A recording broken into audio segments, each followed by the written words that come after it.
Hello everyone, welcome to a vlog that I've decided to do on the whim. I did have some other recording planned for today, but Fraps has decided to be a bit of a tart. I did have a Don't Starve done, but it fucked that up and didn't record it properly. I had a Minecraft episode done where I actually completed a challenge given to me by Tony's little girl that didn't record properly. So aggravating. That was a really good little episode as well. I got the challenge done, I went to the nether and got some bits and pieces and got really excited about it. I had a random creeper appear in the house and blow a massive hole in the side of my castle that I had to rebuild. Bloody annoying. There's a good little bit and there's a good little bit of me just turning around from a chest, seeing a creeper going ah, and like freaking out a little bit. But no, it decided not to record. For some reason the audio was lagging about a minute or two behind the actual video, and that would have been an absolute nightmare to edit, and I know it would have turned out really shoddy and kind of rubbish, so it makes a better episode if I just scrap it and make a new one. So I'll be doing a new one tomorrow, and I'll be doing a brand spanking new one. It'll all be good. Excellent. What I was going to talk about was something I've been planning to do for a while, ever since I've done my Avatar one. I'm going to do a episode where I just rant on about how awesome Bleach is. Bleach is epic. It is like especially for someone like me who's really into anime. And I love anime. I love Avatar, Dragon Ball Z, Attack on Titan, Naruto, One Piece, Pokemon. Yes, Pokemon still counts as an anime. The Beyblade that was on years ago, that was kind of fun. Yu-Gi-Oh was kind of fun when it was on and before it got ridiculous, kind of like Pokemon has. Yu-Gi-Oh and Pokemon kind of have the same problem where they've just got they've gone on too long. If that makes sense, they've gone on a little bit too long. A bit like Friends, really. They've gone on a bit too long and they're just rehashing the same old thing just with new bits and pieces to make it seem like a new story when it's really not. But Bleach is everything I used to love about Dragon Ball Z. It's just awesome, and like for me and all my friends, we all love Dragon Ball Z. Dragon Ball Z was epic. We loved watching it. I haven't seen it in years. I'll probably go rewatch it at some point. But it was awesome. It was huge. It was grandiose. It was over the top. Everything was insane. It's like anyone who sees Dragon Ball Z, if you go Kame, they will go ah at you just out of the blue. It's an inbuilt reaction. And I used to love watching that as a kid. It was really good. I'd always go out of my way to watch it. And Bleach is something that I got turned on to by a friend. She's I mentioned that I liked Dragon Ball Z and stuff like that, and I thought Naruto was pretty good. And she said, "Oh, why don't you try Bleach? Bleach is pretty good." I went, "Okay, I'll give that a go." I fell in love with it in the first 3 episodes. First episode had me hooked. It was just awesome, right? And it's I'd say it's almost a masterpiece of TV animation. It's insane. I mean, I went on and on about for a good 15 minutes on how awesome Avatar was and how good the characters are and how strong everyone is in Avatar. Bleach has got that in buckets more. Just characters everywhere. Everyone has a story. Not one character is left out. No one is left out of Bleach. Like even the random villains that they have very seldom that pop up for a filler episode have a decent story about them, and they actually have some character about them. They're they're not just I am bad guy for episode. Oh no, I died. I go now. They're not like that at all, which is amazing because that really pisses me off in episodes sometimes where you get a random villain that pops up, is there for one episode, he's gone, he's never referenced again. These guys will actually have a purpose. They'll actually have a reason for what they're doing. When it seems even one of the characters you wouldn't expect to get much of a storyline actually becomes one of the most prominent parts of the story. Orihime Inoue. I think I'm pronouncing that properly. That's how they pronounce it in the English dub. But yes, Orihime Inoue. When you first come across her, I found her to be a little bit annoying when she first came across because she's the most innocent, naive, kawaii girl that you could possibly imagine, and she just seems really closed off, really naive. But then, a few episodes in, her character starts to develop. You realise she's her character's a little bit deeper than you first thought, and she has some really good setup episodes with her brother becoming a hollow, and like Ichigo like kind of having to fight him but not wanting to fight him because it will hurt Orihime because like they're friends and stuff. And like it's a really solid couple of episodes where that happens, because like that's like that whole arc takes place over about 3 episodes, and it's so solid. It just cements Orihime's character in that world. She now has a purpose, and she's like a major focus for the overall story arc, because the story arcs in Bleach are freaking insane. There's one like the whole, I think the English dubbed episodes are up to 370 odd now, 374, something like that. And for a TV anime, that's fucking impressive. There's like 370 episodes, and like there's one story arc which takes up like 200 episodes to go. And it's not boring in any way, because they'll intermingle smaller story arcs to keep it flowing, to keep you interested, while giving you, small episodic updates of the main story arc. There'll be little story arcs within that will tie in and help all the other characters progress, so they're ready for the final story arc to tie off. And it's just so epic, Orihime gets captured and stuff, and just the sheer amount of characters in it is phenomenal. It's insane. I mean, I'll give you a bit of back history, right? Bleach is about a orange-haired dude called Ichigo Kurosaki, and basically he can see ghosts. And he can see ghosts, he can see dead people, he can see like these weird monsters with like big white masks, and like huge, they're grotesque, they eat they eat random souls that are floating around. And he comes across a Soul Reaper called Rukia. Soul Reapers live in the Soul Society, which is where all souls go when they die. Unfortunately, some of them still feel tied to the living world, and if they're tied to the living world for too long, they end up losing their hearts and becoming hollows, which just live to eat other souls. So like, they're corrupted souls, basically. And some of them are really powerful, some of them are quite weak, some of them are ridiculously powerful and gargantuanly powerful, as is revealed later on in the storyline. But Rukia ends up having to give her powers to Ichigo so that Ichigo can save his family, because a hollow attacks his house. And, him just being an average human, he can do basically fuck all against this hollow. Like, the hollow bitch slaps him across the pavement, Rukia gets her ass kicked by this hollow, and she ends up taking her Zanpakuto, which are the swords that all the Soul Reaper has, and they both push it into his chest, and he becomes this fucking badass Soul Reaper. And from there, his powers just grow and grow and grow and grow and grow, and he gets steadily more badass. He's got what I like to refer to as Goku syndrome, which is no matter how badly he's beaten, he will always come back stronger. He will always come back with this new power, or he'll come back even more badass than he was before. He'll fuck off and do some training, come back and own the person that beat the shit out of him the first time. Or he'll have a realization during the battle, or he'll unlock some power during a battle where his life is threatened, and he'll kick the shit out of the person who's beating him up, which is awesome. I like that. And the whole story just evolves from there. If I was to explain the whole story just from the first episode, I'd be here for 4 hours, because it's just mental and it's twisty, it's turny. And just in the real world alone, where Ichigo lives, you've got Ichigo, brother, sister, father, Orihime, Uryu, Chad, no, Renji's in the Soul Society, try that again. Ichigo, sister, brother, Cone, Hat and Clogs, fuck, what's his name? Hat and Clogs, the captain that did, the guy that runs a shop, what's his name?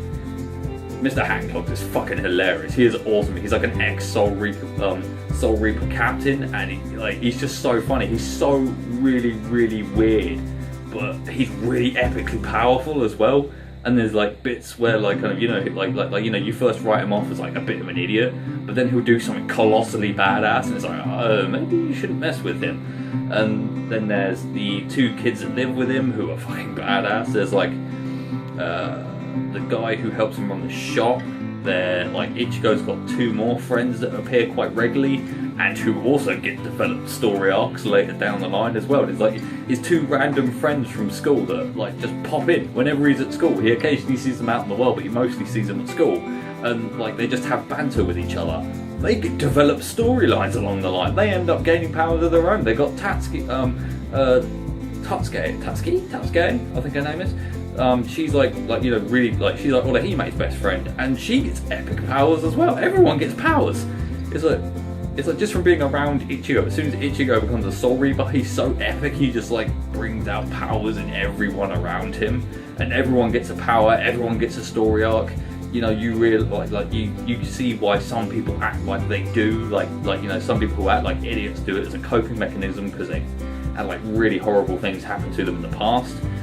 And like some of the stuff they deal with in Bleach is like it's pretty extreme. You know, Ichigo lost his mum. He has a whole revenge whole revenge episodes where he tries to like fight the Hollow that killed his mum. It's mad. Orahime's like you realise how Orihime is the way she is because she lost her brother at a very young age. So she uses her naivety as sort of like a shield between her and everyone else. It's really, really bad. And when she's kidnapped as well, there's a whole bit of the main bad guy breaking her spirit so she won't leave. Even if everyone else turns up to rescue her, she won't leave because they've mentally broken her. It's mental. It's absolutely insane. And just in the real world alone, there's 10, 11 named characters that all get a backstory and all have an episode dedicated to them at some point. And then from the Soul Society, you've got 13 captains with 13 lieutenants and other squad members.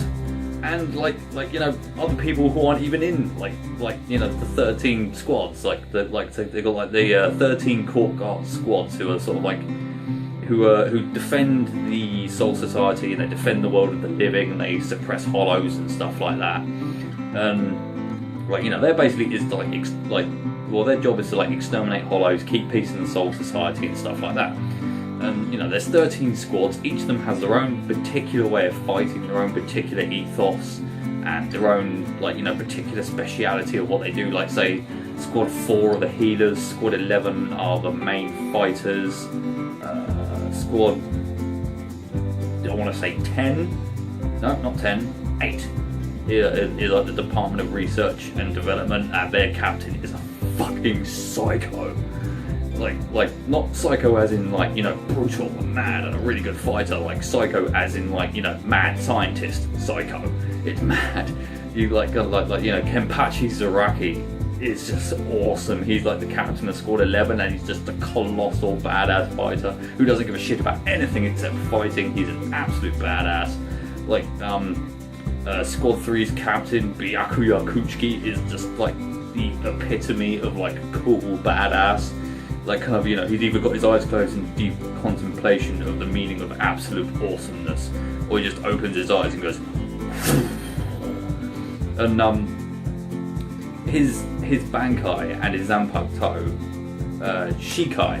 Yes. I will explain this as well. Every Soul Reaper has a sword called their Zanpakuto. Zanpakuto are basically living swords, and they give certain powers to the wielder. This is also where Bleach is fucking awesome, because every single person who has a power has a unique power specific to them and them alone. Apart from one where they've got these swords which feed off your life force, which technically are the same no matter who they're on, but never mind. Every single person has a unique power about them, and they're all awesome, they're all epic, they're all animated well, they're unique, they have their own little thing to do. The person fighting them has to kind of come up with a way of defeating this power, whether it's through sheer overwhelming force of their own or using specific tactics to take them out. And some of these powers are just ridiculous, just absolutely insane. There's Byakuya Kuchiki's one, for instance. Each Zanpakuto goes through 2 stages of transformation. Normally it's just a normal katana, basically a normal katana. It some might be shorter, some might be longer, some might be almost knives kind of thing. But the Shikai is basically its first release stage, where it gets a unique shape and it takes on a certain power. The second stage is the Bankai stage, which is the sword's ultimate form, which imbues the sword, the wielder, and sometimes the air around them with unbelievably destructive and like just ridiculous power. Not all the Soul Reapers can do this though. Only like captains and a couple of the lieutenants can do it, because it requires a massive amount of like energy and like, you know, spirit pressure basically, which is what it's referred to. It's basically like you know, when you remember when Goku would go like all Super Saiyan? Like that's kind of what Bankai is basically. It's like your sword's ultimate form, and you just use it to fucking own everyone. And Byakuya one is just like you know, his blade just like disintegrates into like thousands and thousands of rose petals, and he just goes. Oh no, it's not rose petals. They're like cherry blossom petals. He just goes woof like that, and just this cascade of them on his enemies and slices them into ribbons. And his Bankai, he does that.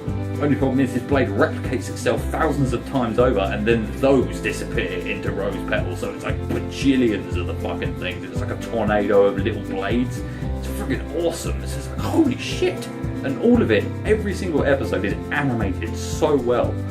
All of like, you can feel the power behind like every blow, every power that's used. You know, when Ichigo uses his Getsuga Tensho, when he just goes like that and it releases a huge black blade of energy. Like, it's animated in such a way so that you know this thing that's been released is fucking devastating, and when it hits someone you feel the hit. Even when like kind of, you know, someone's just getting the shit kicked out of them with like body blows, punched, you can feel every blow. It's like, whoa. And amazingly, for a Japanese anime, it's dubbed in English really well. Like, the English dub is amazing, and like, it's not like obviously there are some points where it doesn't match up with the mouth motions, because obviously it's a dub from Japanese, and Japanese is obviously phonetically very different than English, so obviously the mouth movements don't always match up, but it is pretty damn close. It's a lot closer than some other ones I've seen, and it's just amazing. It's really good. Like, all the powers are awesome, all the powers are unique, the characters are awesome, they've got deep development on everyone. Like, even big characters you don't expect to get a backstory. Everyone gets decent powers. Like, the story arcs are huge and amazing. Even the little random shitty filler episodes are awesome. Because like every so often, like you know, during a massive story arc, they'll have like sort of like a break off, and they'll just have like a random episode of silliness. Like especially towards like the end of like a really big story arc, because in some in some of the big episodes there'll be so much going on at once that you'll need like almost another episode to kind of refresh your mind on what happened, because there'll be like 3 different fights going on at the same time. Like, Ichigo will be fighting someone, Chad will be fighting someone, Uri will be fighting someone, the others are trying to like link up with them and find him if they get lost. Like, there's other planning shit going on. The main bad guy standing there looking like a badass going, it's all part of the plan. And Aizen, the main bad guy, holy shit, I have never seen a guy more threatening than him. Fuck, he is threatening. Like, and even like, you know, he's like the Darth Vader of that world, but infinitely more badass. Because he just he's not one of those villains that's like really over the top with everything. He's like a really calm, stoic badass where you know he could just murder you at any second and you'd have no warning about it. It's whoa, the guy's cold, man. And like kind of one of his guys that he takes with him when he betrays the Soul Society, he takes 2 other captains with him. One of them's like a blind guy that he manipulates into taking with him, and like, you know, to say, oh, this is all about justice, come with me, you believe in justice, don't you? And he manipulates him into following him. And you've got Gene as well. Gene, like the slimiest fucker you'll ever see. He just looks like the slimiest, most betraying motherfucker you'll ever meet. And his plot twist is insane. You do not see it coming. It's like, first time I saw it, I was like, what? Just, woo! Because like it's just awesome. It's full of plot twists. It's full of awesome little plot points. It's amazing. And like segueing back to the filler episodes, all the filler episodes are really good. And there's one in particular which stands out, which is like the ultimate fan service episode I've ever seen in any show. Which is basically they all decide that they're working a little bit too hard. People need a break, so Ichigo and his mates, they go to the beach. Who happens to be at the beach? Why, everyone from the Soul Society, of course. And like, yes, there are some girls in this who And I know for a fact that the guy who wrote this did this on purpose because he was sort of poking fun at other animes that do it, and he was poking fun at like an anime stereotype that exists. Some of them have unusually large boobs, like quite ridiculous breasts that would just... And they wouldn't be practical in any kind of combat scenario. They just go black eyes all the time. But yeah, they all go to the beach. All of the really hot animated women get in bikinis and like, you know, skin tight bodysuits. All the really hot guys in it are in like, you know, really tight trunks. They have a sandcastle building contest, which of course Byakuya Kuchiki wins because he's a douchebag. There's even like a vague reference to tentacle rape when Kisuke, that's his fucking name. Kisuke Urahara, the guy who runs the shop, he is fucking awesome. Yeah, he basically genetically manipulates like giant watermelons that they fight and then eat.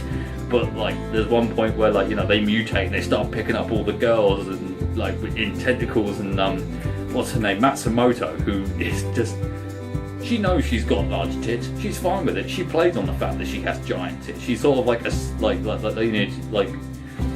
like her whole character is like kind of, while she's badass and she's awesome, she has some amazing fight sequences. Fuck, she's got some good fight sequences. She's awesome, but she's also sort of like, her whole attitude is sort of poking fun at the fact that she's got overly large tits. And it's kind of ironic that her captain is like a 15-year-old wonder kid, and she's just like, "Why, Captain? How are you?" And she gets pissed a lot, and it's fucking brilliant. But yeah, she makes a vague reference to the tentacles going somewhere where they shouldn't, and it's like, did Bleach just make a tentacle porn reference? What? Like, there's episodes like that. Even the really like those episodes are good because they're a good break from the story. Because shit gets intense sometimes, and it's good to have that little break away from it, just to kind of refresh you a little bit. Because it does get really intense, and it is a really, really good watch. I would recommend watching it. It's just you'll need to set aside a lot of hours to watch it. I mean, I could probably go on for quite a while about this because, like, all the bit where they've got Ichigo trying to, you know, get more powerful, trying to raise his powers a bit more so he can defeat someone, that's all very well thought out. Kind of like when in Dragon Ball Z, when Goku would go away or Gohan would go away, when like Gohan and Trunks did their sort of thing, did the boing, and they'd combine and go whoa, and beat up Frieza, was it? Or was it Cell? Is it a Frieza or Cell? One of the two. But yeah, it's like, there's a lot of training sequences like that. It's not just Ichigo that gets a training, everyone else gets training as well, and everyone else gets like slowly more badass. In fact, there's an episode where Ichigo, Chad, and Uryu go into Wakamundo where the Hollows live, because the captain who betrayed the Soul Society has kidnapped Orihime. They go to find her and, like, you know, bring her back, and the first big fight they have, they're like kind of, Ichigo's like, I've got this, and one of them just comes up and goes, he goes off the screen, and it's just like, no, we'll handle this, you stand over there, because up until this point Ichigo's been doing all the big battles, and it's like, no, we can fucking handle ourselves now, you go stand over there, we'll deal with this, you save your strength for the big fights to come. And they beat the shit out of these fucking guys. These like guys are supposed to be really, really powerful. There's like death. And there's lots of little subsections in it. There's lots of little like you know, like other factions that come to rise, and like, you know, how they tie into the main story is really good, and how they tie into other characters you've already met is really awesome. And they're not, and even the little sub-story arcs don't just finish for good and they're never referenced again. In fact, there's one story arc that finishes and is like almost referenced quite a lot later on down the line, because it's something which has a big impact on the characters as a whole, and it's all really, really good. And like, I would recommend go and give it a watch. Like, I've fallen in absolute love with it. If you like Dragon Ball Z, you'll like this. It's everything you loved about Dragon Ball with swords. It's amazing. And like, even if I mean, there's even a really good one where there's a good little sub arc after the main big story arc is finished, and they're just about to start off with another big one. They start off, they kind of have a little story arc in between them. They have one where one particular guy who was exiled and imprisoned for misuse of his Zanpakuto, actually finds a way to release the the physical forms of the Zanpakuto, of like all the Soul Reapers. And it's actually a really interesting episode because he releases the Zanpakuto, convinces them that their wielders aren't worthy of them, so the Zanpakuto try to kill their own wielders. And it's just amazing to see like the physical representations of this sword just trying to kill the shit out of the person wielding it.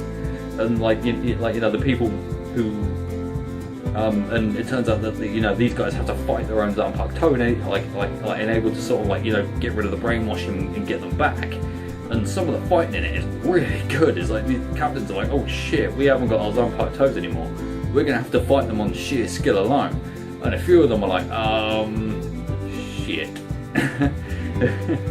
And it's all really, really well done. And like, I could honestly go on about this for ages, so I'm probably gonna have to end this a little bit here because I'm pretty sure I've been ranting for a little while. But if you've liked this vlog, leave a like, leave a comment down below if there's anything else you want me to talk about, show you want me to talk about, show, game, film, music, thing in the news, maybe, like the Ebola stuff that's going around recently.